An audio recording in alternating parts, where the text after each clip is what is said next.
अदालत और सरकार के बीच पहले भी हकों को लेकर तनातनी मची है और ऐसा पहली बार हुआ है जब किसी सांसद ने इस तरह से खुलकर सुप्रीम कोर्ट को निशाने पर लिया हो।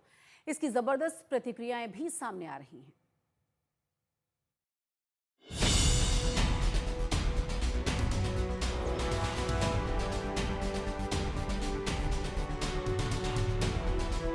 सुप्रीम कोर्ट अपनी सीमा से बाहर जा रहा है।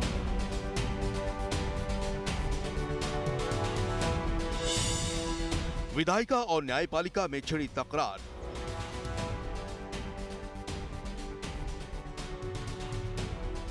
विधायिका न्यायपालिका के हकों पर बहस।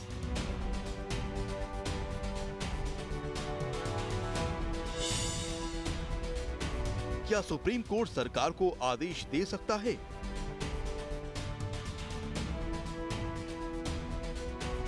बीजेपी नेताओं के बयानों से सुलगा विवाद। वक्फ कानून पर पूरी तरह से स्टे भले ही नहीं मिला हो, लेकिन जैसे ही सुप्रीम कोर्ट ने इस कानून के 2 प्रावधानों को लेकर केंद्र सरकार से तीखे सवाल किए, वैसे ही विवादों का नया पिटारा खुल गया। सरकार सांसद में आई तो बीजेपी के सांसदों ने सुप्रीम कोर्ट के खिलाफ तीखी बयानबाजी की। वक्फ बाय यूजर और वक्फ बोर्ड में गैर मुस्लिमों की एंट्री को लेकर सुप्रीम कोर्ट ने केंद्र सरकार से जवाब क्या मांगा। देश में एक बार फिर से कोर्ट और सरकार आमने सामने आ गए। सुप्रीम कोर्ट ने तो अभी इन दोनों प्रावधानों को लेकर भी कोई आखिरी फैसला नहीं दिया है, लेकिन बीजेपी नेता मुखर हैं। इससे पहले राष्ट्रपति को किसी विधेयक पर 3 महीने की समय सीमा में फैसला करने के आदेश पर भी बहस छिड़ी। कुल मिलाकर ये सारा विवाद सुप्रीम कोर्ट के 2 आदेशों को लेकर है। एक, राष्ट्रपति को हिदायत की किसी विधेयक पर 3 महीने में फैसला करें। दूसरा, वक्फ बोर्ड के 2 प्रावधानों पर सुप्रीम कोर्ट का ऐतराज। लेकिन इन दोनों मामलों ने देश की सियासत में भूचाल ला दिया है। अंदर खाने खलबली मची है। निशिकांत दुबे तो कह रहे हैं कि कोर्ट गृह युद्ध भड़काने जैसा काम कर रहा है, अराजकता लाना चाह रहा है। यहाँ पूरा जजमेंट लिखा हुआ है कि राष्ट्रपति का क्या अधिकार है, उपराष्ट्रपति का क्या अधिकार है, प्रधानमंत्री का क्या अधिकार है, हमारे पार्लियामेंट का क्या अधिकार है, हमारे सुप्रीम कोर्ट का क्या अधिकार है, हाई कोर्ट का अधिकार है। जब सब कुछ लिखत पढ़त में है तो तुम नया कानून कैसे बना दिया? 3 महीना कहां से लेके आ गए कि राष्ट्रपति को 3 महीने के अंदर फैसला करना है? ये किस कानून में लिखा हुआ है? इसका मतलब यह है कि आप इस देश को एनार्की की तरफ ले जाना चाहते हैं। संविधान का आर्टिकल 142 सुप्रीम कोर्ट को उसके समक्ष आए किसी मामले में असीमित ताकत देता है, लेकिन इसकी व्याख्या भी बीजेपी नेता अपने तरीके से कर रहे हैं। दिनेश शर्मा कह रहे हैं कि राष्ट्रपति को कोर्ट आदेश दे ही नहीं सकता। बाबा साहब भीमराव अम्बेडकर जी ने जब संविधान बनाया, उन्होंने कहा है कि जो नियम बनाने का, विधेयक बनाने का, जो कानून बनाने का काम है वो विधायिका करेगी, यानी संसद करेगा, राज्यसभा करेगा। यूं तो अब तक संसद के बनाए कई कानूनों को सुप्रीम कोर्ट में चुनौती दी जा चुकी है, लेकिन ऐसा पहली बार हुआ है कि इस तरह टकराव के हालात देखने को मिल रहे हैं। बीजेपी नेताओं की तरफ से कोर्ट को लेकर इस तरह की सख्त टिप्पणियां खुले शब्दों में पहली बार देखने को मिल रही है। अब निगाहें 5 मई पर है, जब वक्फ कानून को लेकर केंद्र के जवाब के बाद सुप्रीम कोर्ट आगे सुनवाई की प्रक्रिया तय करेगा। ब्यूरो रिपोर्ट, आज तक।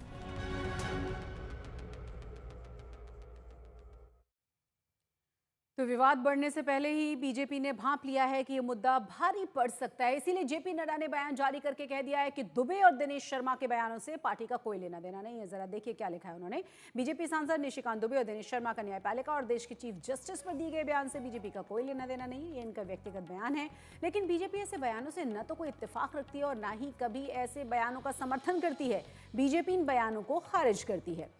बीजेपी ने सदैव ही न्यायपालिका का सम्मान किया है, उनके आदेशों और सुझावों को सहर्ष स्वीकारा है, क्योंकि एक पार्टी के नाते हमारा मानना है सर्वोच्च न्यायालय सहित देश की सभी अदालतें हमारे लोकतंत्र का अभिन्न अंग है और संविधान के संरक्षण का मजबूत आधार स्तंभ। मैंने इन दोनों को और सभी को ऐसे बयान न देने के लिए निर्देशित किया है।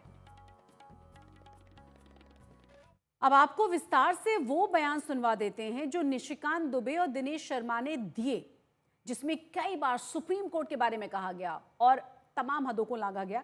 दुबे ने तो सुप्रीम कोर्ट पर धर्म युद्ध और अराजकता फैलाने जैसे भी आरोप मढ़ दिए। आर्टिकल 368 कहता है कि इस देश के संविधान को, पार्लियामेंट को सभी कानून बनाने का अधिकार है। कानून की व्याख्या करने का अधिकार सुप्रीम कोर्ट का है। वो कह रहा है कि 3 महीने में जो है राष्ट्रपति बता दें कि क्या करना है, 3 महीने में गवर्नर बता दें कि क्या करना है, और उसके बाद आज जो है ये देश राम, कृष्ण, सीता, राधा, द्वादश ज्योतिर्लिंग से लेकर 51 शक्तिपीठ का है। सनातन की परंपरा है, लाखों साल की परंपरा है।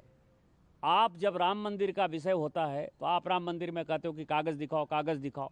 कृष्ण जन्मभूमि का मामला आएगा मथुरा में तो कहोगे कागज़ दिखाओ। आप जब शिव की बात होगी, ज्ञान वापी मस्जिद की बात आएगी, कागज़ दिखाओ। और आज केवल आप मुगलों के आने के बाद जो मस्जिद बने हैं उसके लिए कहते हैं कि आप कागज़ कहाँ से दिखाओ। इस देश में धार्मिक युद्ध भड़काने के लिए केवल और केवल सुप्रीम कोर्ट जिम्मेवार है।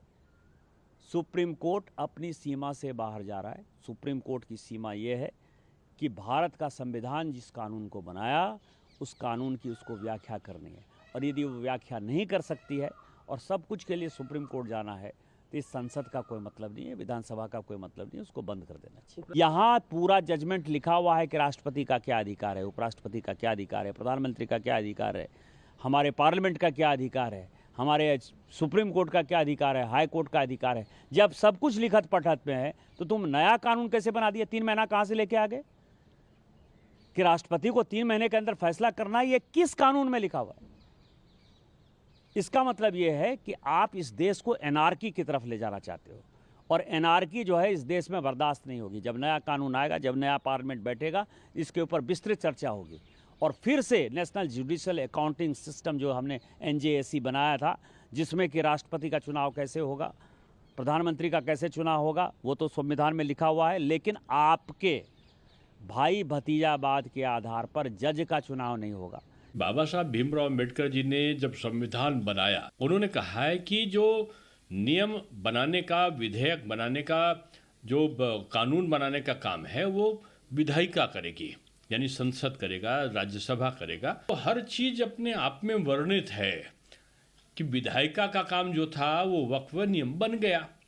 अब कोई भी भारत के संविधान के अनुसार कोई भी संसद को, यानी राज्यसभा और लोकसभा को निर्देशित नहीं कर सकता, और क्योंकि राष्ट्रपति के दस्तखत हो चुके, राष्ट्रपति सर्वोच्च है, राष्ट्रपति को कोई चुनौती नहीं दे सकता।